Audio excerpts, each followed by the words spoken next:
NASA confirms the historicity of the Odyssey of Ulysses, written by Homer of ancient Greece. The dating of the Homeric epics has been an unsolved puzzle for scientists for decades, but also a big bet. However, a group of Greek scientists using astrophysics brings Homer's masterpieces closer to their historical dimension. In fact, the research team speaks of a historical core in the myth, something that seems to be confirmed by the use of NASA maps. According to a Greek newspaper, the Daily, Kathimerini, many of the natural phenomena described in the works seem to have actually happened, which simply means that those who claim that Homer's heroes were real persons are gaining ground. In fact, the research team speaks of a historical core in the myth, something that seems to be confirmed by the use of NASA maps. According to a report by Matthew Tsimitakis, this is the most accurate dating attempt to date, which compares the natural phenomena described in the epics of Homer with astronomical phenomena and checks the historical truth of the narrative.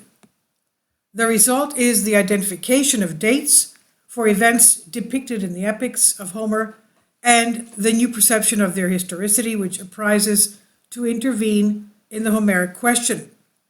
As Panayota Perka-Papadima, professor of astrophysics at University of Athens, points out in the newspaper, she said, "We believe that the myth revolved around real events."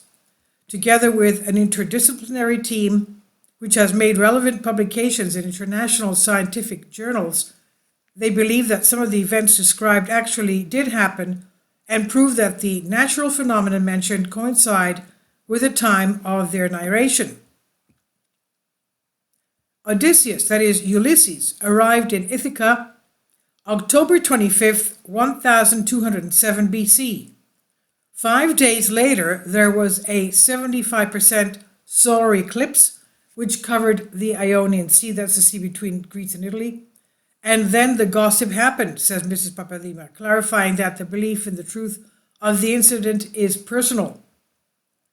The solar eclipse, as well as some of the reported events, were proven by NASA maps, which describe the predictable natural phenomena from 4,500 BC to 10,000 AD. They've gone eight more thousand years into the future. The report still mentions. Mrs. Papadima explains, from 1,300 BC, by 1,130, the years in which the two epics were set, there had been 14 solar eclipses. Only 5 were visible in the Ionian, and 2 of them had a 2% solar eclipse, so they were not perceived. Another one happened with the setting of the sun, so only 2 of them are concerning. A total solar eclipse occurred in 1143 BC, that is very close to the decline of the Mycenaean centers, and was therefore ruled out by scientists. The second, however, took place on October 30th, 1207 BC, from 2:30 at noon to 5:30 in the afternoon, and this is considered to be reflected in the Odyssey of Homer. In Rhapsody Y, shortly before the murder, Homer puts Theoklymenos, the Theodiomatari, as Kazantzakis calls him in the translation, to say to his suitors, "You and the faces and low knees." And he lit a trumpet, and your cheeks were filled with tears, and the walls were sprinkled with blood, and the hourglasses, the gate was flooded with shadows, and spread heavy gloom all the time. This description of the eclipse, which lit 3/4 of the solar disk, as Mrs. Papadima explains, the date of the eclipse, October 30th, 1207 BC, is in complete agreement with the Homeric description of the weather, the autumn rural life, and the noontime of the murder of the suitors, according to Papadima. The interdisciplinary team that reaches the epics consists of Professor S. Papa Marinopoulos, P. Perka Papadima, Assistant Professor of Astrophysics at ECPA, and researchers P. Andonopoulos, Natural and Amateur Astronomer, P. Mitropetru, Philologist and Educator, Philologist and Archaeologist A. Tsorinis, also philologist, archaeologist G. Saranditis, writer, electrical engineer. There is a historical core to the myth. Regarding the question of whether everything described in the epics is metaphorical or literal, Mrs. Perca Papadima emphasizes that the answer is given by Plutarch, who explains that natural science, theology, and mythology are identical in ancient Greece. The phenomena in the Odyssey is created by Athena, the goddess Athena, and in the Iliad by Apollo. We believe there is a historical core in the myth, she said. In support, she mentions the appearance of a rain of falling stars, which is described as follows. The hawk described by Homer, which is impossible to see in detail in the dark and even from afar, is placed in the place where the constellation Gorakas, meaning crow, is located. It's located east, right sees it, and is a messenger of Apollo, according to Eratosthenes.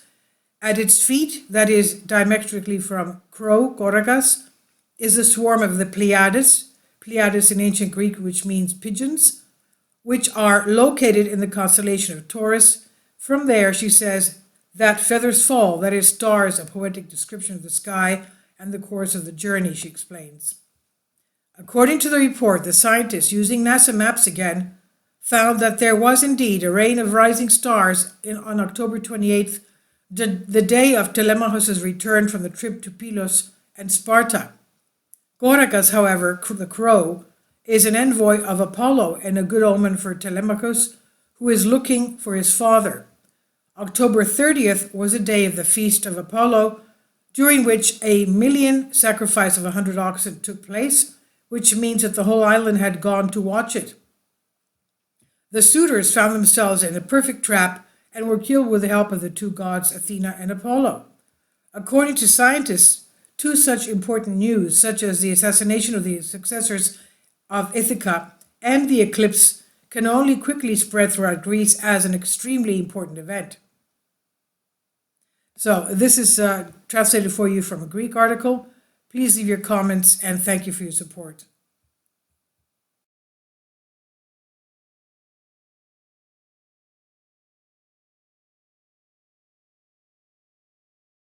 Kindly support my Patreon account. The daily posts are 5 videos daily, and they are totally different from what I have on my YouTube channel.